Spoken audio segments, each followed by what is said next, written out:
caminhando aí para o final da lição, falta só uma semana para nós começarmos um novo ano, para nós começarmos um novo trimestre, para nós começarmos uma nova lição. E hoje o tema da lição é apegue-se a Deus. Então, aqui a lição começa dizendo que a única forma do povo de Israel evitar a tentação, evitar tropeçar na idolatria, debandar para o outro lado, era se eles não se lembrassem constantemente das proibições. Isso aqui é fundamental.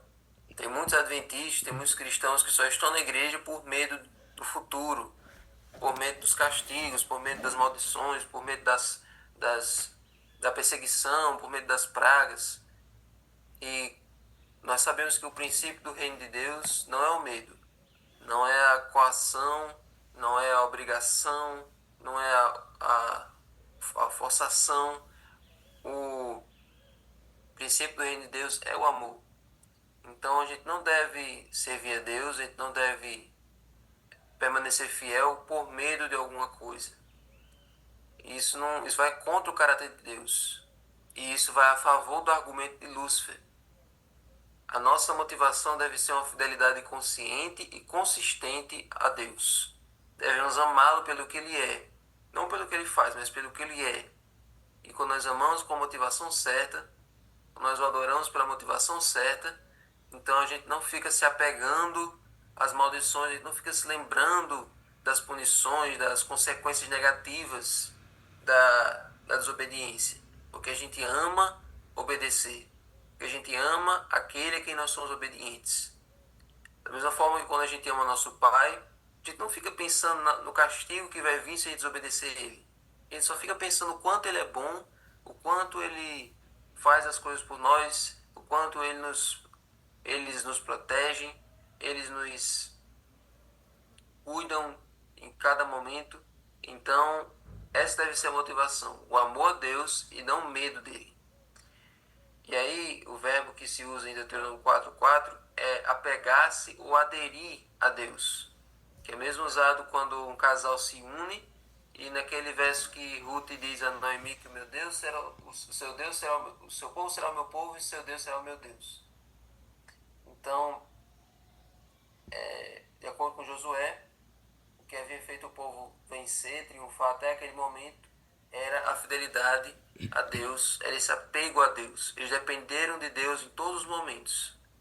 Em todos os momentos eles eram completamente ligados a Deus para conseguir as vitórias. Só que aí depois que eles começaram a confiar em si mesmos, aí começaram a vir as derrotas, que foi o caso dos juízes, no tempo dos juízes. Quando o povo começou a se achar autossuficiente, quando o povo começou a se achar totalmente independente, e aí Deus entregou ele nas mãos dos inimigos. Então o segredo é esse: ame a Deus, seja dependente dele, se apegue a ele, ame-o pelo que ele é, o que ele significa para você. E aí, quando você ama a Deus de verdade, então ele vai poder retribuir esse amor dirigindo a sua vida. E aí, a pergunta da lição de hoje, ela é bastante profunda. Quando a gente vai para Josué 23, verso 11, lá Josué dá uma ordem bastante interessante. Diz assim: portanto, empenhe-se em amar o Senhor seu Deus. Empenhe-se em amar o Senhor seu Deus. E quando a gente compara esse verso lá com o Deuteronômio 6:5, também diz uma coisa bem parecida. Diz assim, ó: portanto, ame o Senhor seu Deus de todo o seu coração, de toda a sua alma e com toda a sua força. Então, você vê que tanto Moisés quanto Josué, eles dão essa ordem: ame o Senhor seu Deus. Agora, se o amor não pode ser forçado, se o amor não é obrigatório, a gente não deve ser obrigado a amar ninguém, a gente não deve ser forçado a amar ninguém, por que que tem essa ordem? Ame a Deus. Por que que os líderes, né, Moisés e Josué, dão essa ordem? Ame a Deus. Se o amor não pode ser forçado, se o amor não pode ser obrigado. Por que que tem essa ordem tão enfática, tão repetida? E no catecismo, né, ao invés de não terás outros deuses diante de mim, É amar a Deus sobre todas as coisas. Então, no catecismo romano, o primeiro mandamento é esse: amar a Deus. Mas se o amor não pode ser forçado, por que que aí o amor a Deus ele é ordenado? O que vocês acham? Coloca aí no chat. Por que que o amor a Deus aí ele tem que ser ordenado? Porque o amor a Deus não é declaração bonita. Não é uma... O amor é uma decisão. Boa resposta. Porque o amor a Deus não é algo que eu só falo ou que eu só canto. Não é uma declaração, palavras rebuscadas. Não é uma serenata que você canta, que você faz uma... Enfim, o amor a Deus não é algo da boca para fora. De acordo com a lição aqui, o amor a Deus é um compromisso e uma devoção consciente a Ele. Então, amar é isso. Amar é uma escolha, amar é uma decisão, amar é um compromisso que você vai assumir com a devoção completa àquela pessoa. Então não é só você se declarar todos os dias, não é só palavras, é ação. Então quando Moisés e Josué dão essa ordem, ame a Deus, não é só se declare que ame, é viva por Ele, obedeça a Ele, seja fiel em tudo a Ele, obedeça a Ele em todos os mandamentos dEle. Então amar, dentro da palavra amar, tem uma série de coisas que você vai fazer por aquela pessoa, que você quer objeto do seu amor. Então, a palavra que é usada aí para amor é a palavra arrabá. Arrabá. E pode significar várias afeições humanas. Pode ser o apego amigável, a intimidade sexual, a ternura maternal, o amor romântico e também a lealdade a Deus. Então veja, por isso que é ordenado esse amor a Deus. Porque dentro da palavra amor tem essa série de coisas que você deve fazer por seu Deus. Porque já que Ele faz o mais difícil por você, já que Ele faz as coisas mais impossíveis para te ver feliz, por querer o seu bem, então o mínimo que você tem que fazer é obedecer Ele em tudo. E quando você obedece em tudo, você está provando que o ama, tá entendendo? Por isso que lá em João 14,15 diz: se me amais, farei declarações de amor. É isso que diz lá? Se me amais, você vai fazer um textão dizendo quanto me ama. Não é assim. Se me amais, guardareis os meus mandamentos. Então, é na obediência que nós provamos o quanto Deus é bom para nós. Se eu me disponho a dedicar toda a minha vida, fazer sacrifícios, fazer renúncias, se eu me disponho a talvez ficar contra os meus familiares, porque eles não vão aceitar a minha fé, contra os meus colegas de trabalho, se eu me disponho a seguir uma vida na contramão do mundo para ser obediente a Deus, eu estou provando o quanto eu amo a Ele. Porque a prova de amor dele foi deixar o céu, deixar o trono, deixar a glória para ser igual a você, para ter uma morte humilhante. Então, o mínimo que eu devo fazer é também seguir o caminho que ele fez. Então, por isso que o amor ele é ordenado. Porque também a nossa tendência é nascer sem amar ele. Sabia disso? A nossa tendência é nascer sem amar, sem conhecer a Deus. Então, por isso que esse mandamento é um estímulo a gente fazer isso. Porque, naturalmente, nosso estímulo é odiá-lo, é ir para longe dele. Exatamente, Defretes. Então, essa é a questão. Então, o mandamento de amar a Deus também revela que esse amor deve ser recíproco, mesmo que os dois lados não estejam no mesmo nível. Como eu disse a você, a demonstração do amor da parte de Deus é infinitamente maior do que qualquer demonstração de amor que a gente faça. Só que Deus ele deseja entrar em um relacionamento profundo e pessoal com cada pessoa que retribui o seu amor. Então, olha o comentário aqui de Flash. Amar a Deus nos orienta a colocar em primeiro lugar aquilo que realmente importa, para que amar seja uma decisão consciente e ativa, voltada para o nosso bem e para o nosso crescimento espiritual. Muito bem, exatamente isso. Então, quando a gente coloca Deus em primeiro lugar, Então todas as nossas atenções vão ser voltadas para Ele. Ele vai ser o centro dos holofotes da nossa vida.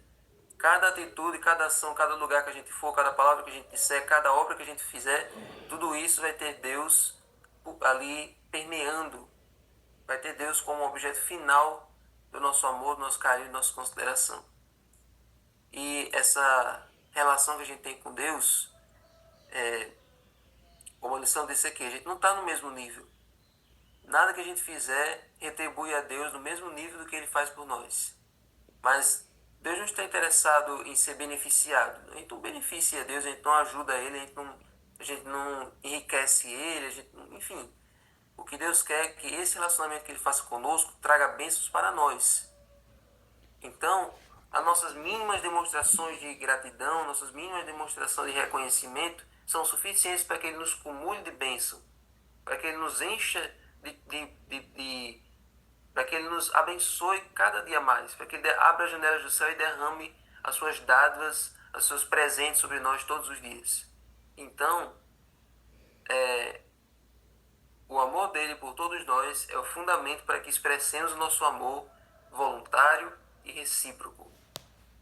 E agora mais uma perguntinha para encerrar essa lição de hoje, uma pergunta também bastante interessante, assim como essa pergunta 6, é justamente o que está lá em João 13:34, que diz assim: eu lhes dou um novo mandamento, que vocês amem uns aos outros, assim como eu os amei, que também vocês amem uns aos outros. Agora, vocês lembram que os mandamentos de Deus são resumidos em dois? O primeiro é amarás o Senhor teu Deus com todo o teu coração, com toda a tua alma e toda a tua força. E o segundo é, amarás ao teu próximo como a ti mesmo. Então, amarás ao teu próximo como a ti mesmo é um mandamento antigo, porque faz parte da lei de Deus, e a lei de Deus é eterna, e a lei de Deus foi dada lá no Sinai. Então quer dizer que esse mandamento, amarás ao teu próximo como a ti mesmo, ele já existia. Então por que quando Jesus diz assim, eu lhes dou um novo mandamento, amem-se uns aos outros, por que esse mandamento, nesse contexto Jesus deu, ele é um mandamento novo, ele tem um sentido renovado? O que vocês acham? Qual é a diferença desse amem-se uns aos outros para o amarás ao teu próximo como a ti mesmo? Em Jesus, por que esse mandamento ele adquire um novo significado? O que vocês acham? Pode dizer aí no chat. Quem é da minha classe Escola Sabatina, vai anotando que essa pergunta 6, essa pergunta do final, eu vou perguntar no sábado. No sábado de manhã. Quer saber por que esse mandamento é diferente? Tem um aspecto diferente? Porque o antigo, a ênfase do antigo boa resposta. O povo tinha esquecido, exatamente. O povo começou a prestar muita atenção em si mesmo e menos no seu semelhante, menos daqueles que estavam à sua volta precisando. Quem mais quer colocar uma resposta aí antes de dizer a resposta? A minha resposta. Sabe por quê? Porque o amor no primeiro mandamento, o amarás a teu próximo como a ti mesmo, a motivação era assim, você vai amar da mesma maneira que você ama a si mesmo. Você vai fazer pelo próximo o que você gostaria que fosse feito a você, certo? Só que em Jesus, esse mandamento ele adquire um significado ainda mais profundo, ainda mais forte. Porque agora você vai amar o seu próximo da maneira como Jesus ama ele. Amar como Jesus amou. Então, essa é a questão. O seu amor ao próximo deve ser da maneira como Jesus ama ele. Quando você olha para o seu próximo e vê alguém por quem Jesus morreu, então você tem que olhar para essa pessoa e ver também que você precisa morrer por ela. Então a sua demonstração de amor deve ser igual à demonstração de amor que Jesus teve por nós. Então a gente deve ter em nós o mesmo sentimento que houve também em Cristo Jesus, é o que diz lá em Filipenses. Então Jesus amplia os mandamentos, Jesus aprofunda eles, exatamente, né, Fredson? Então olha o desafio. Como é difícil você amar uma pessoa que você naturalmente odeia e amar ela do jeito que Jesus ama ela. É muito mais difícil do que amar como você ama a si mesmo. Tem gente que nem se ama tanto assim, tem gente que nem se gosta tanto assim, né? Tem gente que enfim, que não se valoriza tanto assim. Então, quando você tem esse desafio de ter o mesmo sentimento que Jesus tem, é algo muito mais profundo, é algo muito mais complicado do que o primeiro mandamento. Ter em nós o mesmo amor que Deus tem. Esse é o processo da santificação. Esse é o processo de aperfeiçoamento que Jesus quer fazer em cada um de nós. Se nós quisermos ser cristãos, pequenos cristos, devemos ter em nós a mesma atitude de Cristo, os mesmos passos de Cristo, a mesma paixão de Cristo em nossa vida. Se a paixão de Cristo é você, então a nossa paixão também deve ser a mesma paixão que Cristo teve, ter a mesma atitude que ele teve, ter o mesmo caminho da humilhação que ele teve, o mesmo caminho do sacrifício que ele fez. Que nós possamos estar dispostos a nos sacrificar uns pelos outros, a nos dedicarmos a darmos a nossa vida pelo próximo, assim como ele fez. É assim que o amor dele faz parte da nossa vida. Então agora vamos orar, vamos pedir a Deus para que esse amor seja nosso, seja real em nossa vida. Senhor Deus, muito obrigado, Senhor, por essa lição. Muito obrigado, Senhor, por essa mensagem da Tua Palavra. E pedimos, Senhor, para que o Teu amor seja real em nós. Para que nós possamos reconhecer o quanto o Senhor nos ama. E que essa dinâmica do amor, Senhor, nos ajude também a sermos amorosos uns para com os outros. Que possamos amá-los assim como o Senhor os ama. Que possamos nos sacrificar por eles assim como o Senhor sacrificou por nós. E pedimos essas coisas porque nós temos a certeza que o Senhor está olhando por nós e o Senhor nunca vai deixar de nos amar. O Senhor não se cansa de amar, como nós cantamos ontem. Agora abençoe o estudo do livro, prepara-nos para o sábado e para as dinâmicas desse final de semana, a vigília, os cultos nas igrejas, e fica conosco. Em nome de Jesus. Amém.